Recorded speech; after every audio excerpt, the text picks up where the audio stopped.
I write about Disney World every day. And I go to Disney World every day. But my perspective on the parks is pretty unique. I'm a Disney food blog writer, and I'm sharing my top secrets of the Magic Kingdom. Introducing Kendall.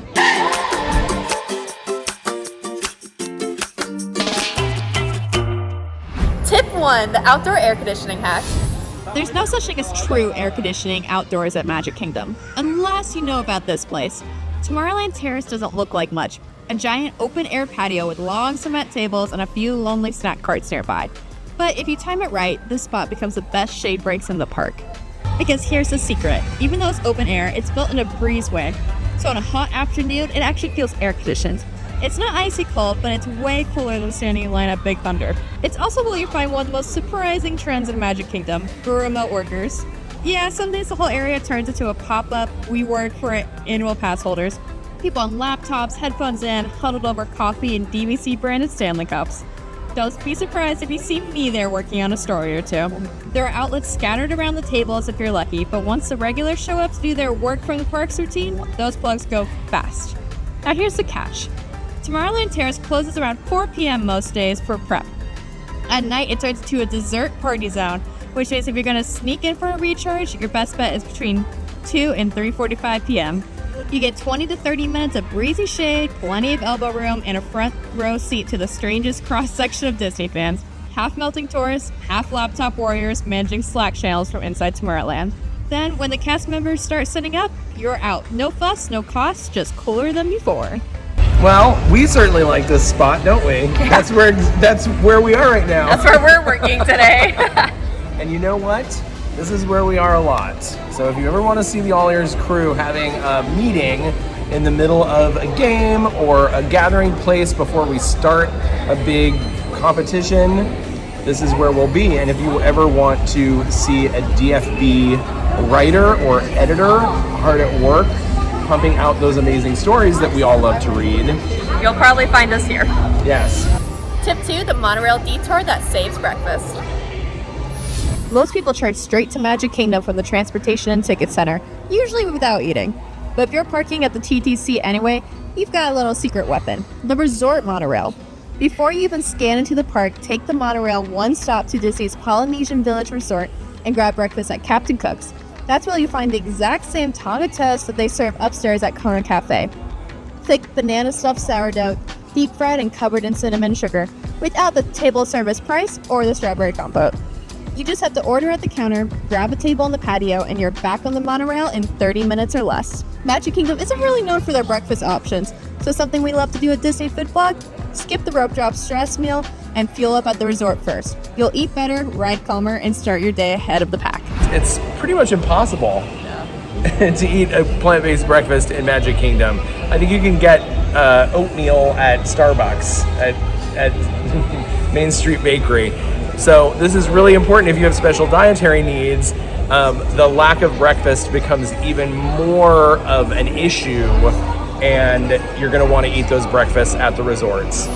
Tip number 3, turning a kid's meal into a feast. Is it a feast of fools? Magic Kingdom has a dirty little secret, and it lives inside this black little cup. This fan favorite melted cheese, also lovingly known as plastic cheese at Disney Food Blog, is from Casey's Corner. The one you can get inside with your corn dogs, not the one from the pretzel cart. It's actually a different cheese. It's available as a side item. If you know what you're doing, you can use it to transform just about any meal. Okay, this is the moment. What are you doing? I'm adding my cheese sauce, my plastic cheese. Oh my gosh.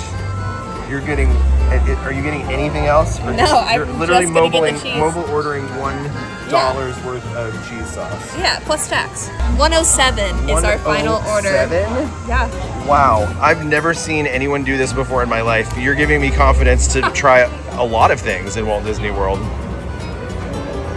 Thank you. There it is. We grabbed the kids' cheeseburger from Cosmic Ray's Starlight Cafe for a fraction of the price of the adult burgers. Walk it over and you gotta assemble it all together for your masterpiece. Here you'll end up with your custom loaded burger at a discount. When you've been eating burgers and chicken fingers for 3 days with your picky eaters, you'll be thanking me later. It's one of the cheapest Magic Kingdom meal upgrades in the game, and it's completely legal. Oh, using the fry as a spatula is a very smart idea.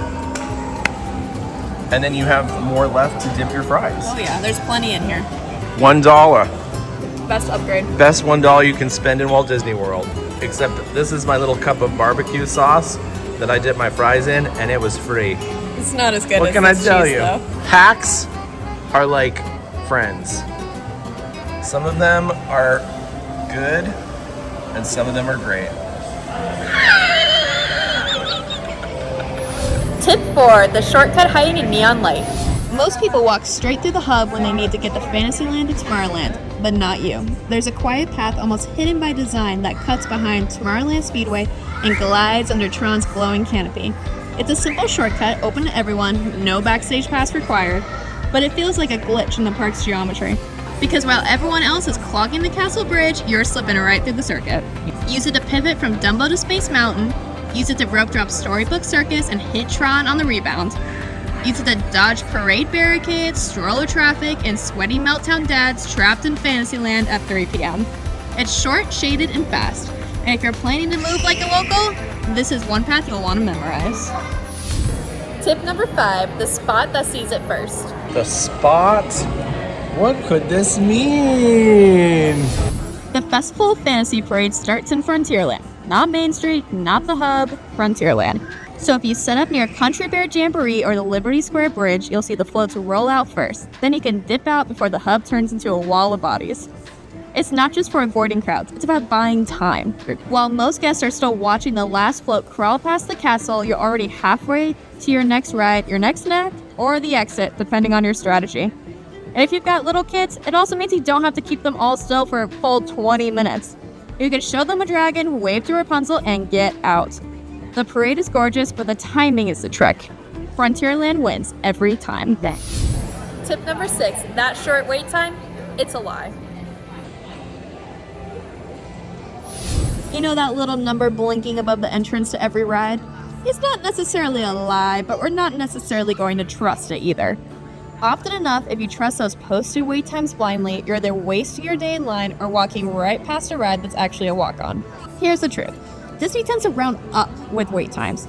They do it to redistribute crowds, push lightning lane sales, or just create psychological padding so you feel pleasantly surprised when the line moves faster than expected. Which means if the sign says 25 minutes, it might be 10. If it says 40, you're probably looking at 30 unless you're riding right after a parade lets out or during a lunch rush. Your move is simple. Add 10 to 15 minutes to any ride you're banking on. Subtract 10 to 15 minutes from anything you're on the fence about. And always double check in-app updates against what you actually see with your own eyes. Also, rope drop isn't the only low wait window. The best time for a short line? Right after the parade ends, during the fireworks, and 30 minutes before park close when half the guests are already in line for the ferry. That's my personal favorite time, and you'll always see me hanging out after the fireworks for an hour or two, getting in those last-minute rides. You don't need to memorize every posted time, you just need to know they're not gospel. They're theater, an estimate. And in Magic Kingdom, the real show is happening in the queue. Tip 7, stop feeding the squirrels your Sprite. Disney World doesn't put lids on fountain sodas anymore. So if you're a stroller, a wheelchair user, or any kind of mobility device, that drink you just bought, it's exposed. And if you're juggling a cup while steering, or stashing it in the stroller cup holder, you've just turned your $5 soda into a flying insect bath. Or worse. We've literally seen squirrels climb into park strollers and start drinking out of people's cups. But there's a fix. Skip the fountain drinks entirely and buy the bottled soda instead. Yeah, they're a little more expensive, but they come with a lid, which means when you're rolling through the park, you can seal it shut, toss it in your backpack, or leave it safely in your stroller while you hop on a ride. And when you come back, your drink's still there. Not ice cold, but sealed, still safe. Another benefit if you're an annual pass holder or a DVC member, you get a discount if you purchase your bottled soda from a retail location. Just keep in mind if you leave any soda out in the heat, it's gonna get hot. And yes, hot soda is gross. If it's going to be a long day in the parks, don't be afraid to bring a stainless steel water bottle and fill it up with your sodas. Tip 8, the coolest spot in every land, literally. Like cool, like the kids say things are cool, like they're awesome.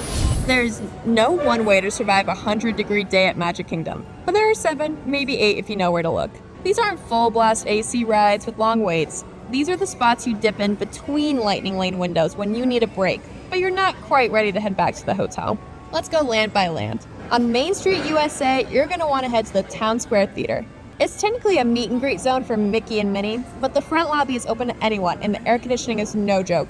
There's also seating, shade, and a rare sense of stillness that you'll probably won't find anywhere else in the park. In Adventureland, the Pirates of the Caribbean queue is one of the best places to cool off in the park, even if you don't ride, but I highly recommend you do.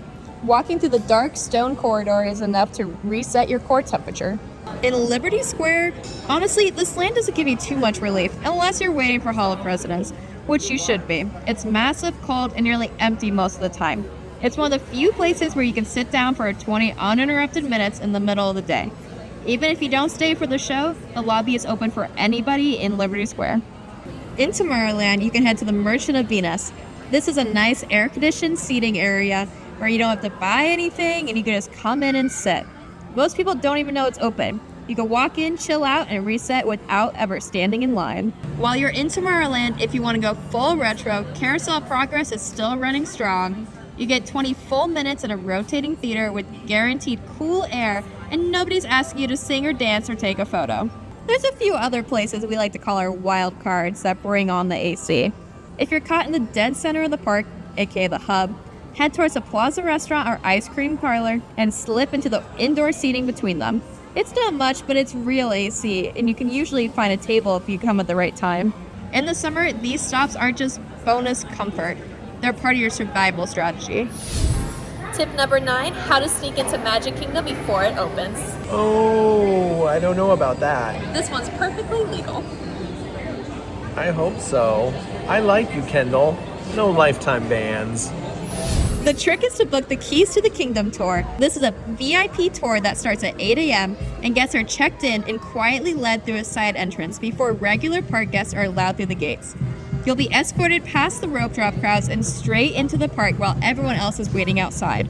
The pre-opening walk down Main Street is one of the most surreal things you can experience at Disney World. There's no music yet, the street is almost silent, and you'll see the castle before it's flooded with people, strollers, and bubble wands. The full tour is about 5 hours long, includes lunch, and takes you backstage areas, including the utilidors. It's $114 per person, and you must be 16 or older.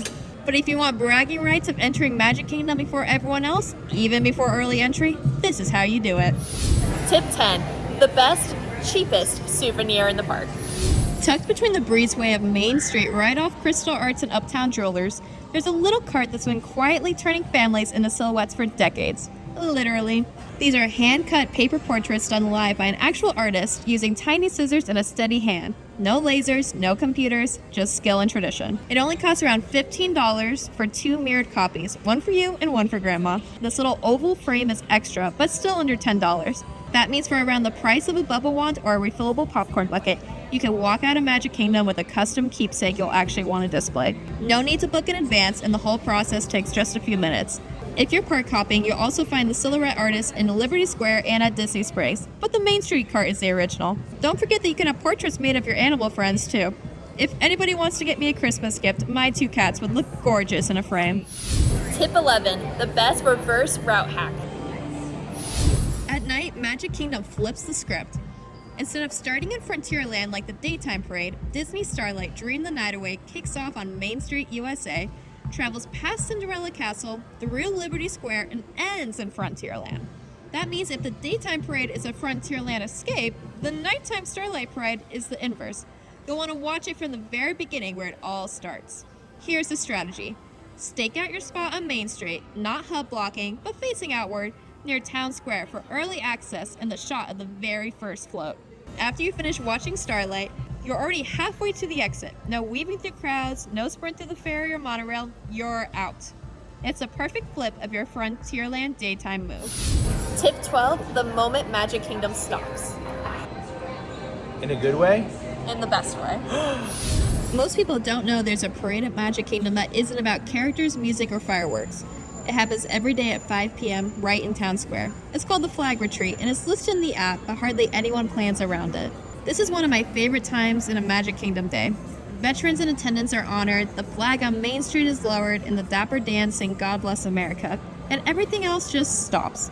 It's quiet, it's emotional, it's real, and it happens right on Main Street, USA.